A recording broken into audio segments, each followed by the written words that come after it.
Hey guys, it's Jonas again. In this video I'm going to teach you how to create the cool wavy laser effect that I used in my LittleBigPlanet level, Virus Survival. First, I'll pop over into Create mode and show you the rig that generates this effect. These are tweakable lasers which are glued to glass objects. These glass objects are attached to dark matter by pistons which are synced to move in a rolling series. Now to create this effect, you'll first need some tweakable laser objects. You'll need to have bought the Metal Gear Solid pack from the PlayStation Store to get the laser objects I used. If you play through Virus Survival, you'll get the tweakable laser mechanism that I used, but it'll also show those advanced players out there how to break the laser out of the Super Sentry turret in the Cornish Yarg patch. If you just want to learn how to create the wavy effect I used, collect the tweakable laser from Virus Survival, then click this annotation to skip ahead to positioning the lasers. The first thing you'll need to do is get the Metal Gear Solid pack from the PlayStation Store and play through the levels to collect all the items. Specifically, you'll need the Super Sentry turret, which can be found at the end of the level factory level. The MGS pack does give you a standard laser object, but as of the time when I created this video, you couldn't change the color of this laser and you couldn't attach a switch to it in order to control its strength. The Super Sentry turret has a tweakable laser in it, so in order to use that laser in your levels, you'll need to either break it out of the turret yourself, or get it as a prize from someone else's level or my own. You can't edit the Super Sentry turret directly, so let's learn some editor tricks to get around that limitation. The first is the crush. Simply create a large block of material, then grab it with your pop-it cursor and drag it on top of other objects to crush them. The next trick is the shove. Again, create a large block of material. Then, as you did with the crush technique, grab the material, but this time push it against the sides of the objects to shove them around. You can also rotate your material block if you need to get between objects. The last trick is the scrape. Create a large block of dark matter in whatever shape you like, and then grab the object that you want to rotate and push it against the dark matter to perform a controlled rotation. This is useful if you want to rotate an object to a specific angle or if an object won't rotate by 90 degrees with the grid turned on. Now that you're armed with these new tricks, let's tackle the extraction of the custom lasers. This walkthrough is designed for the 1.12 patch, which is codenamed Cornish Yarg. First, create a blank level and head into Pop-It. In the goodies bag, under Collected Objects, hit square and sort by theme, then scroll down until you see the Metal Gear Solid pack. If you've collected it, there should be an item called the Super Sentry turret in that area. Spawn it at a completely ludicrously large size. The Super Sentry turret has some beta creature brains in it, which fall apart at gigantic sizes. If you've done it correctly, the creature brain on the right should completely fall off its laser. Now grab the turret and scale it back down. It should be large, but not ridiculously so. Here are the tweakable lasers. They have switches attached to them. You can't attach switches to the standard laser objects. Let's change the front face of the turret to dissolve material, then hook a button to the material and dissolve it. You'll see the front face disappear, revealing the guts of the turret. Next, change the material of the pivoting head, the timing wheel, and the base of the turret to use the dissolved material, then dissolve those using the button. Now let's clean up a bit. Use the shove technique to separate the left and right parts of the turret, then crush the left laser and creature brain. Then go over and crush the fully disassembled creature brain on the right. Now capture the remaining laser and backboard. When you capture an object like this, you can respawn it and it will allow you to detach and move things like particle emitters and switches. Go ahead and delete the remains of the turret after you capture it, then respawn them from the My Objects section of your goodies bag. Detach the particle emitter from the laser and stick it to your crusher.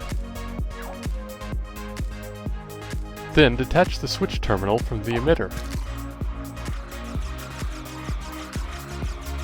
Next, zoom in on the backboard of the turret. There will be two magnetic switches there. Grab one. If it's not connected to anything, place it out of the way. Now detach the magnetic switch that's still connected to the laser and scale it up, then place it on the laser. Finally, change the backboard and the crusher objects to dissolve material, and hook the button up to them to dissolve them.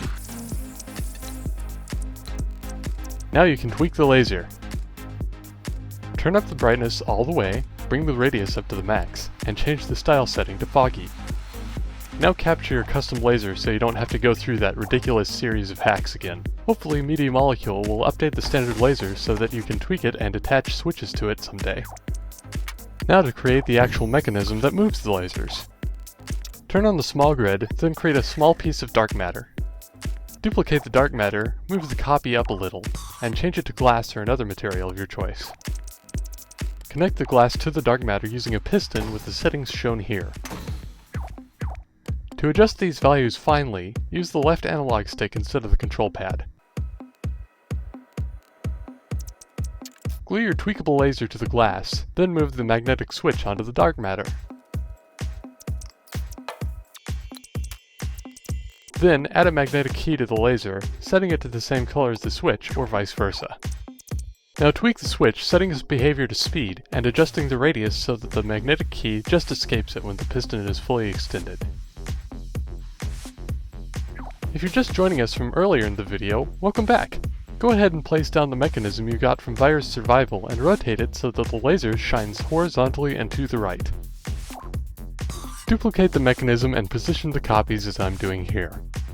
To make the bottoms of the copies line up with the grid, move the bottom of the copy upwards so that it's above the grid line you want it aligned against, then move it down and it will snap into place.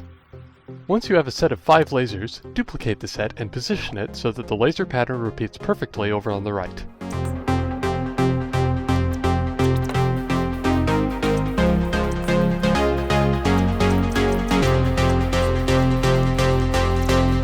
To create the actual wavy effect, increment each piston's sync value by its interval divided by 10.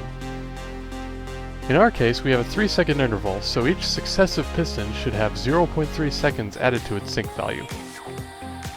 You can have a slower or faster wave by adjusting the sync and interval values to fit this formula. Duplicate this set of lasers, then select the new larger set and duplicate that, so you end up with a nice large set of lasers.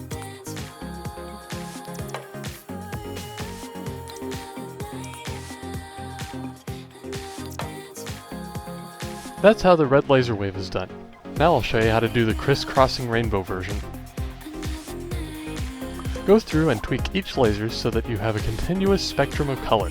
This will just take a couple of minutes.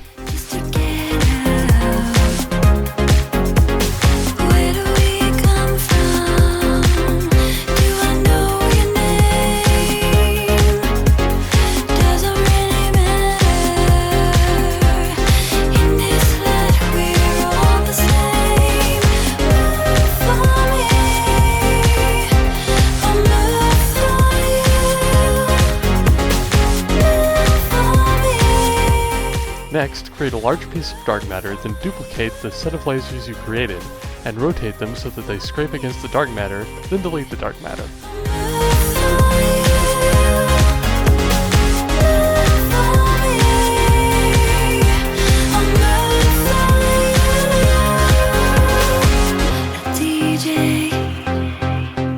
To get the lasers to crisscross diagonally, grab a right triangle, put it between the 2 sets of lasers, and then select all the objects as a group, and rotate them so that the hypotenuse of the right triangle scrapes against the floor.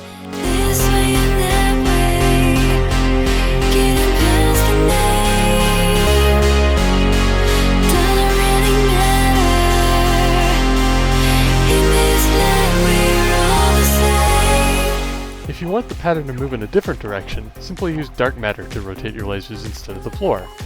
The sides and top of the level can't be used to rotate your lasers because material won't reliably scrape against them.